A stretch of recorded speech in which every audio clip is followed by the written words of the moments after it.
Dear viewers, welcome to yet another episode of NASCOM Insights Vision Talks. What are Vision Talks? These are unique leadership interviews that emphasize strategic, future-centric directions for a sector or an industry that is essential for India's shift to becoming a developed nation.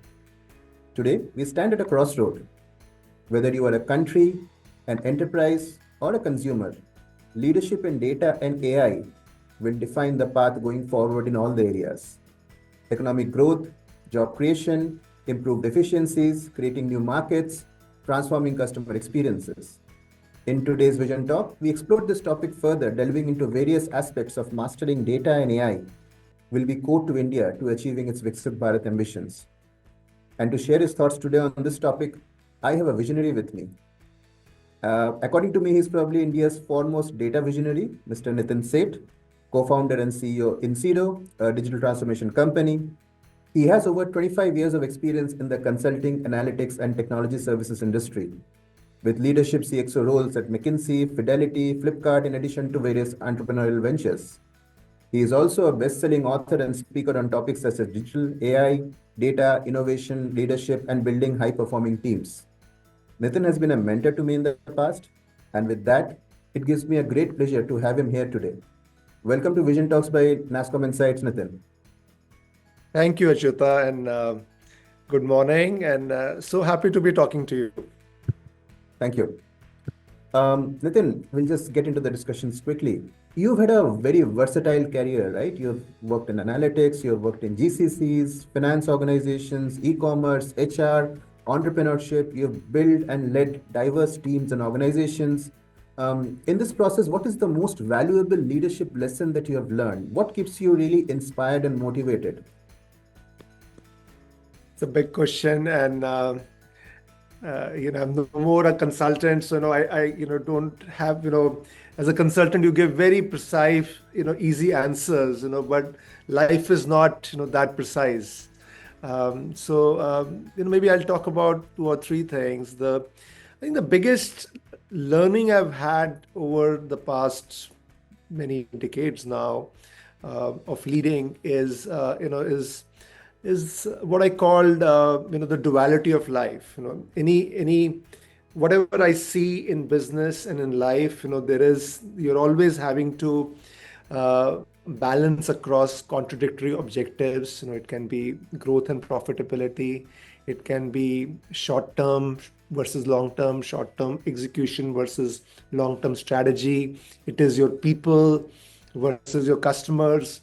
So every aspect, there is a duality, and I believe mastering that duality or finding the balance across them, to my mind, is especially for the crazy and somewhat difficult world we are in.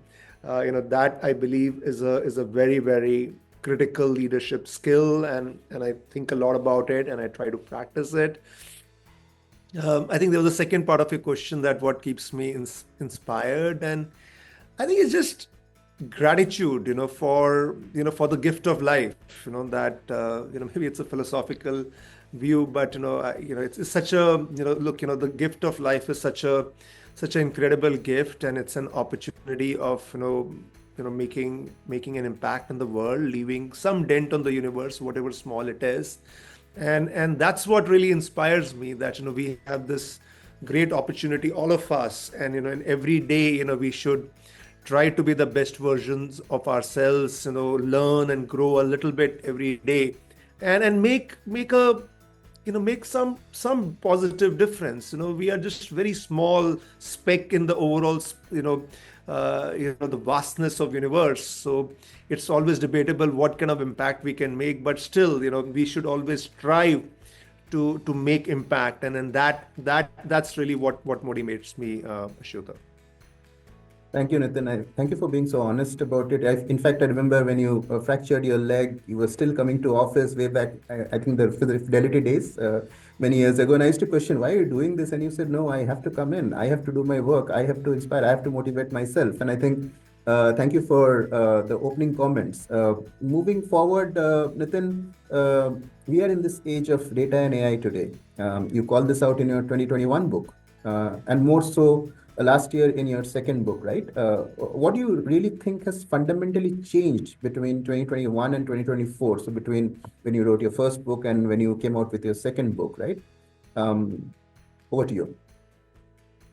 See, the fundamental shift has been just AI coming out of the closets of scientists and data, and analytics and data science professionals, into the open. And generative AI is that big unlock, and its importance can't be overstated. Now AI has been in works for a long time, maybe 40, 50 years. And there have been very significant improvements in compute, in algorithms, and just the data explosion, which I talk extensively in my second book. But still, what was constraining AI was the availability of quality and deep data. So for the longest time, we were, with my clients, what I would see was that, we would be trying to drive AI initiatives not where it made sense, but where data is available. Yeah. Now, generative AI has changed that in couple of very important ways. So, generative AI, at its very core, um, has absorbed the data of the world. And because it has absorbed it, it is now you can get a 40 to 60% answer to almost any problem out there. Yeah, it's not a 90% answer. You still need to do a lot to get there. But you have a starting point, which historically was very difficult. Yeah. And so that is a huge unlock that, what foundational models and generative AI are providing us. And then you can layer up, a lot more on top of that. So now this makes it pervasive. Almost any problem in the world, you can solve. And the second is that OpenAI or ChatGPT, by making it into a B2C proposition, it kind of made it, real and accessible for hundreds and millions of people or billions of people now. So this is simply, I think, the biggest shift that's happened between 2021, which was my first book, and 2024, and it has very far-reaching implications. And do you see any customer expectations change or, skills in demand kind of shift in the last 4 or 5 years? You talked about the technology shift, right? I think that's very well covered.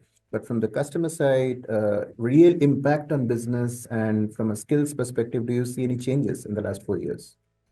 Very significantly, very, very significantly. I'll answer in two parts: the customer and then the skill side. Skill side is even a bigger implication to my mind. Yeah. See, all clients are now see AI. See, like cloud, couple of years back, moved from being okay something that was a cool thing, and it became okay. It's no more a choice. You have to do cloud. AI has moved on that even faster. So with most of my clients, there is a move from pilots to AI at scale. That is certainly happening.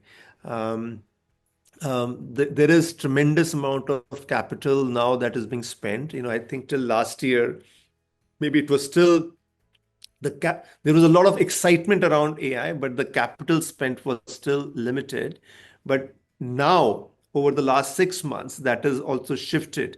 There is now significant capital, going behind AI. What used to be a data initiative is now really becoming an AI initiative. Yeah.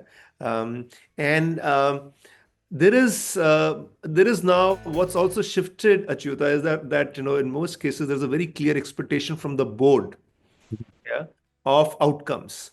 So the clients are really driving for outcomes now, and that is also really something which is not just about AI, but across the entire technology spend. And that has a very, very far-reaching implication for our tech services business models, Achyuta. That that there is, it's interesting, so there is this increase in spend on AI and data, maybe that's growing at maybe 15% or something like that. Cloud and digital is still strong, 5 to 7%. Everything else is negative.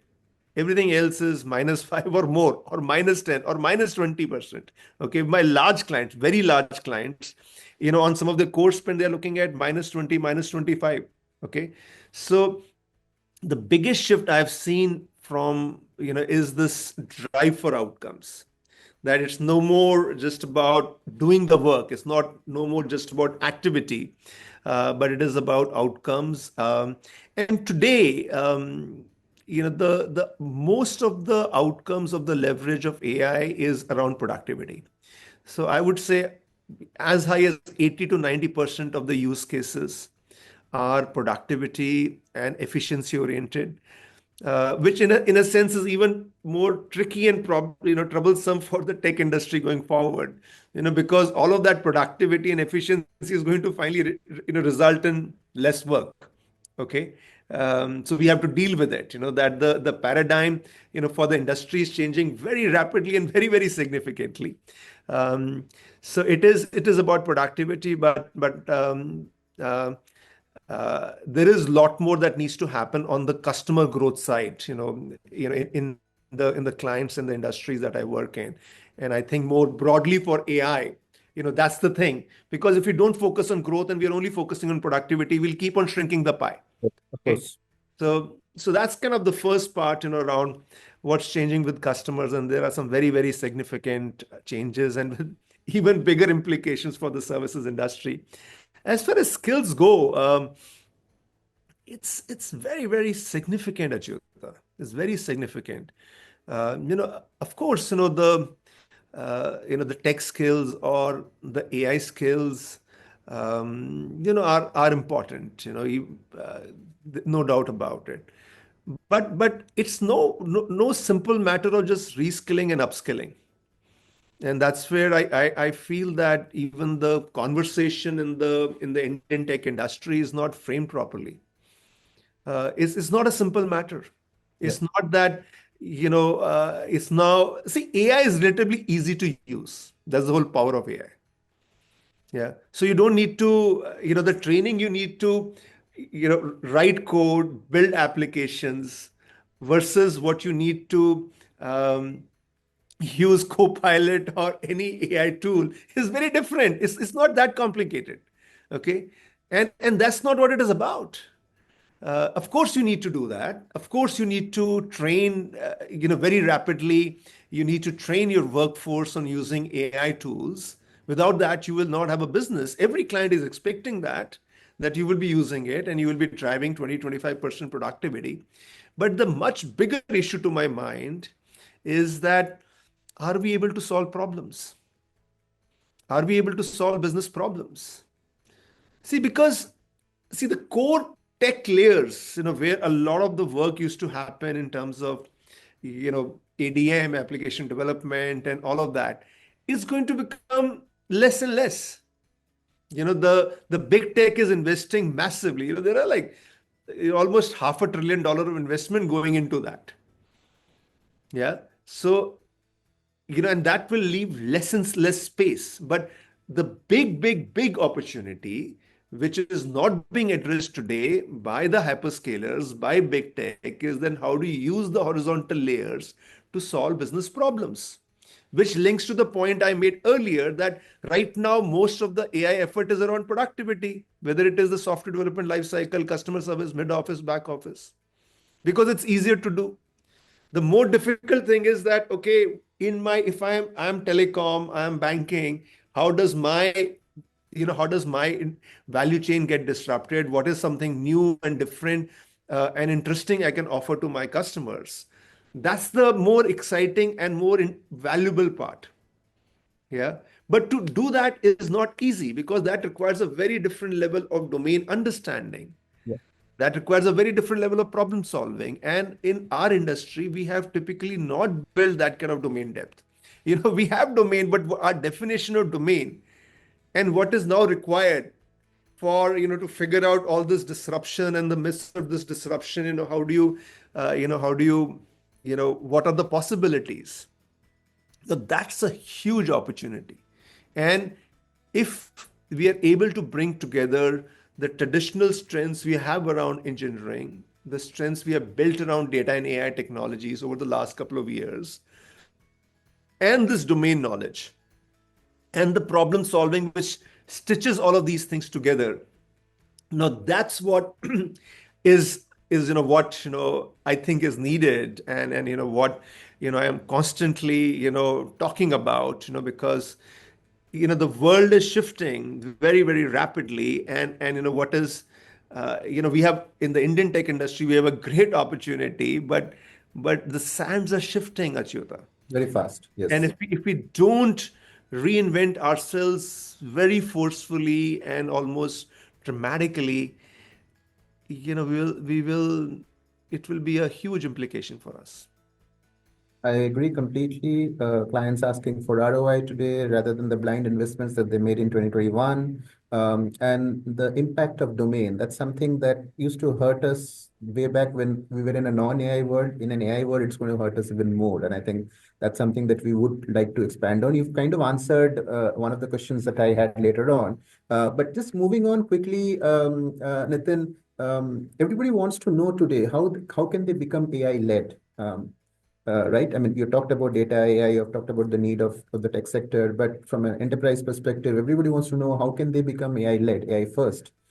In your book, The Mastering the Data Paradox one, you've created a unique framework for maximizing value realization from data. Can you explain more about it? Yeah, no, maximizing value from data and AI first, they are interrelated topics, but Yeah. also slightly different. So let me unpack them and kind of talk about both. Let me first talk about data. So the heart of the argument I make in mastering the data paradox, or unlocking value from data, is that the vastness of the data is a huge opportunity, but also it presents a great problem.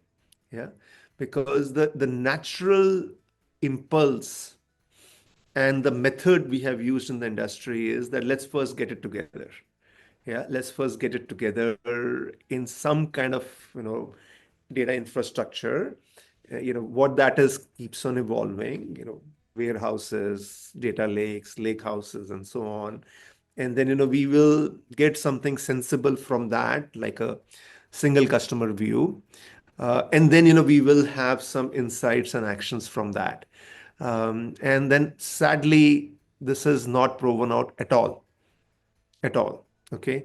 So, one of the most seminal analysis that I did in my second book was what I call the data funnel. That the when you start from the data that you have and you go to the the platform, and then you go to the modeling stage and insights and actions, and finally what is getting used, the numbers are shocking, and it's like 0.01%, or it's like minuscule numbers. Okay, so most of it we are not using at all.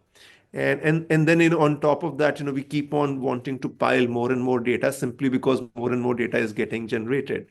So if you look at the big picture of it, to me it seems like completely like silly. Yeah. And it's a kind of this technology led approach has actually not um, given us the results. Okay, so the main argument I make is that there has to be a better balance between what I call the physical and logical approaches, or the technical infrastructure and business problem solving. The core point I make is that to drive value from this mass of data, you have to narrow down the data. Yeah. And the way you will narrow it down is by better defining what is the business problem you're looking to solve, drill that down and come down to, okay, what data you need for that, and then make sure that across your infrastructure, you are able to get that data together and you are able to ensure the right data quality. Yeah, because this is also one of the very interesting fallacies out there, Achyuta, because see, the logic of big data was the logic of big numbers, that with large numbers, the standard deviation goes down. Yeah. And so, data quality is less of an issue because, you know, you will trend more towards the mean. It has not happened, Achyuta. And it has not happened because that is okay if you're a macroeconomist and you're trying to drive some trends. Okay. But for the vast majority of business, where you're looking to finally drive individual actions, yeah, that you are a bank and you are looking to increase or decrease a credit line or even just make a point of sale credit decision. It cannot be directional, it has to be specific. And therefore data quality is a very critical issue. It's a very critical issue. And when you have very large data, the solving the data quality problem becomes extraordinarily difficult and time consuming, and therefore narrowing it down is super important. So that's the main argument I make, that you have to drive it down. Now, obviously, just doing that alone is not enough. Yeah. And that's where I talk about a two-speed approach. You have to do both in parallel. The starting point should be clear business problem statements, drill that down to data, drill them down across the stack so that you can drive for high quality data in a more manageable fashion. Yeah. But then the speed two is that you have to put these together and bring it together, connect the dots in terms of a relevant, scalable architecture. Yeah, both things need to happen. And that's also, my very opening comments about duality and balance come in. Yeah, It's not that you can do one and not the other. You have to do both. And that's what is complicated. But that is also what is needed. sure. Yeah. So that's kind of answering the part about, the data, my views on data and the core concept and framework behind mastering the data paradox. Now, coming to AI first, and it's a very big topic, and you can see it in many dimensions. If I take the lens of the I'll take two lenses. Okay, maybe the tech industry in India, of which I'm a part, and so I feel strongly for it. Second, I would take a little more broadly around India, and maybe we can then also dwell more on it. I think for the Indian tech industry, it's really a moment of reckoning. Okay, this AI first notion. We are not ready. Okay, let's first acknowledge that. Okay, just having AI tools and technologies doesn't make it AI first at all. Okay, and there are uh, three kind of core aspects, and then there's a fourth, which is an enabler. The three most fundamental things for us to do, which are difficult things for us. The first is the domain understanding that I talked about, and why it is important. We talked about it earlier in the conversation. I think second is a very decided shift from services to solutions. Because if you think about solving a problem and not just doing an activity, solving a problem is a solution. Now, whether it's a platform or a product or a framework, it could be different things, but that's a very fundamental difference in approach when you take ownership for solving the eventual problem. Yeah, or a problem or an objective from a client perspective. So that's a very shift. Services is activity, solution is the outcome, and that shift has to happen. Yeah, And for that, it's not that easy, because for that you need to understand the end client business at a very deep level. Yeah, and it's not just understand your customer but your customer's customer. Yeah, there's a second one. Third is then outcome based pricing models, contractual models. Yeah, and all, you can see that all of those three things are linked. um, because see, just on the FT is going to reduce, unfortunately. Yeah, and also the margin per FT is also going to get challenged. So the whole pricing revenue models have to evolve, and if the whole conversation is anchored on outcomes now, and therefore the pricing models also have to reflect that lot more. So I think these are the three fundamental things from a from a tech industry perspective. Of course, underlying this is also AI adoption internally. We have to almost self cannibalize ourselves. Yeah. Before the client asks us to do it, we have to do it internally. Because if we are not doing it internally, how are we going to sell that to the client? Yeah. So this self-cannibalization, the bigger you are, the more successful you are, the more difficult it is. But I see if we want to have a future, we have to self-cannibalize.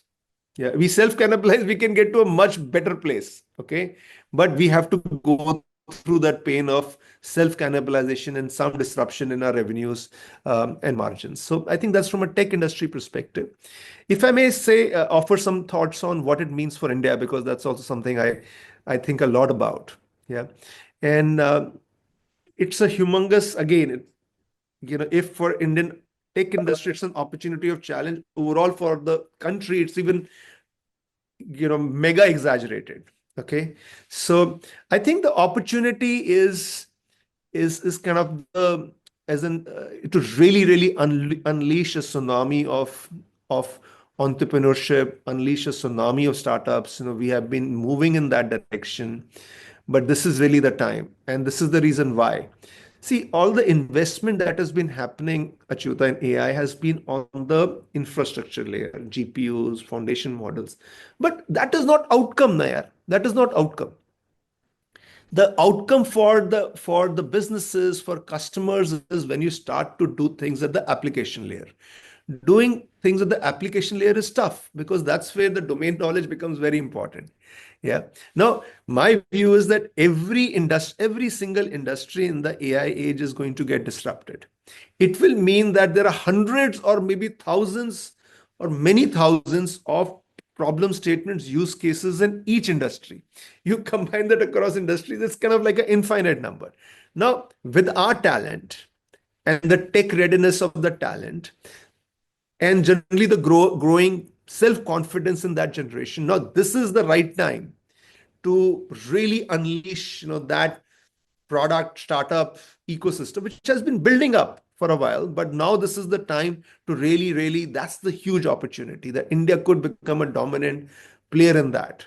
Equally, the challenge is that if we don't do it, there is going to be a very significant implication on jobs. Sure. And given that our economy is more services driven than manufacturing driven, the impact of AI and Gen AI is more on knowledge worker jobs than on blue collar jobs.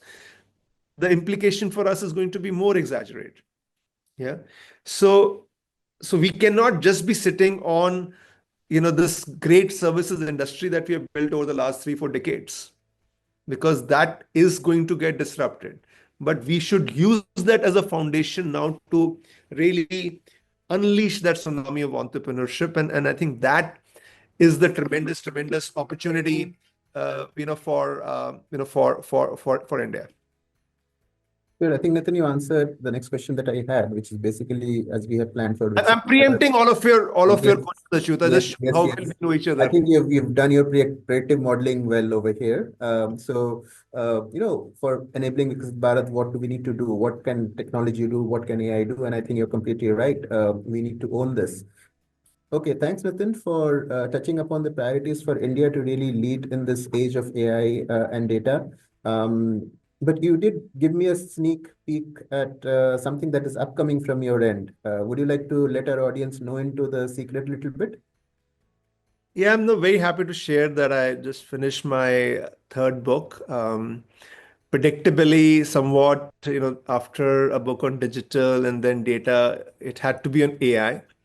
But what is not predictable is that instead of talking about the intersection of business and technology, which is what really I've covered in my first two books, I take a more human angle to this, because as I reflected on AI and what it means for the world, what it means for all of us, the really the big thing that came out for me, much bigger than, of course, there is a big topic about driving impact and ROI from AI, which is what my business is about.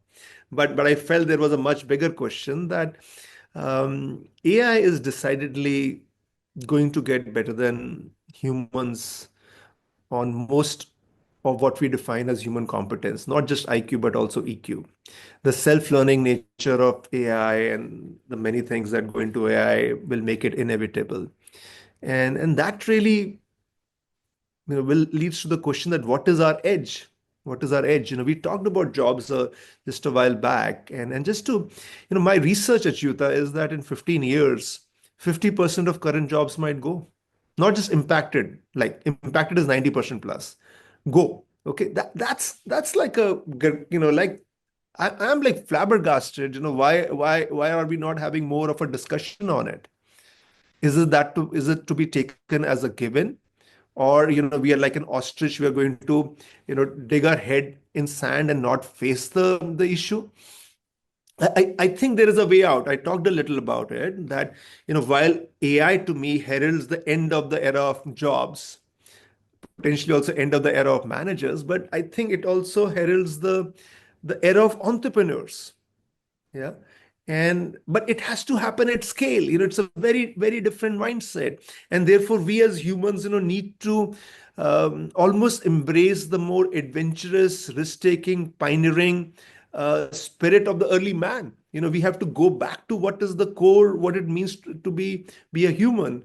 And that's the topic, Achyuta, that I have explored in my third book. Okay, look forward to it, Nitin. And I think this is the first NASCOM forum that you're sharing this. So thank you for that. And the last question for you, Nitin, is that if you could just go back in time, what advice would you give to your younger self about leadership? You go back to your I am Lucknow days, right? This would apply to our audiences. Our audiences typically entrepreneurs, tech company leaders, students who are aspiring to build a career in tech. What advice would you give them? It's very clear. It's very simple. Take way more risk. Take way more risks. I think as I was growing up, I was still, 53 years old, so I grew up in the 70s and 80s, and it was still like the twilight era. I think we were a lot of expectations, the self-confidence in the country, in the economy, also going down to families was not that high. So it was always like a safe and well-trodden path. IIT, IIM, McKinsey. So, and I see my son growing now. So that's almost, I'm talking to a younger self. And it's very clear that, but he has a startup for the last 4 years. And I'm very, very sure that he's not going to go into consulting. Consulting is a great profession, and I'm very thankful for the start I had with my career with McKinsey. But that's not the path for today. It is about taking a lot more risk, not living in assumptions. Don't live with assumptions. Experience the world. And I've talked about it multiple times in this conversation, entrepreneurship. And how do you become an entrepreneur? You become an entrepreneur when you know a problem or set of problems deeply. Yeah. And you have an intuition and an instinct around those problems. And you can only develop an intuition and instinct when you have experienced them. If you've not experienced them, how will you develop that? And to experience, you need to put yourself out there. You need to get into things. Yeah, that's how you will experience. And for that, you have to take risk. You have to go out there. You cannot be sitting at home. Yeah. So that's really my main thing. Take way more risk. The downside of taking risk is much lower. So when the downside is not there, then why worry? Yeah. In Punjabi, we say ki farak panda hai. Yeah. So it is ki farak panda hai that just go out there and kind of just live your life, take risk, and I think it's great set of opportunities that AI age presents, and I think it will be it's so exciting. I think to be a young a young person, especially in India today. Great. I think these were excellent inputs, Nitin. Thank you for sharing your vision, your story, your valuable insights on how India can lead in this age of data and AI. My key takeaways are what you talked about duality in life, how we need to balance things, gratitude, how do we continue to really respect what we are getting, right? Gen AI is actually solving for data and accessibility. Customers want outcomes today. Are we really solving their problems or just talking about tech investments? I think our data usage needs to really go up significantly, and the business problem solving skills need to go up significantly. We need to know our customers' business. I think that's the bigger one. We are often happy by knowing our customers' business, but we need to go to the other side. Um, we look forward to your next book, which will talk about the human aspect that we need to explore. And taking more risks is a very short takeaway, but it is so strong. And I hope our audience really acts upon it, right? On that inspiring and visionary note, we conclude this episode of NASCOM Insights Vision Talk. Viewers, we love to hear your thoughts in the comment section. Don't forget to like, share, and subscribe to our channel for more thought-provoking conversations with industry leaders. We'll see you again in the next episode. Stay tuned. Thank you. Thanks, Achyuta. Thank you so much.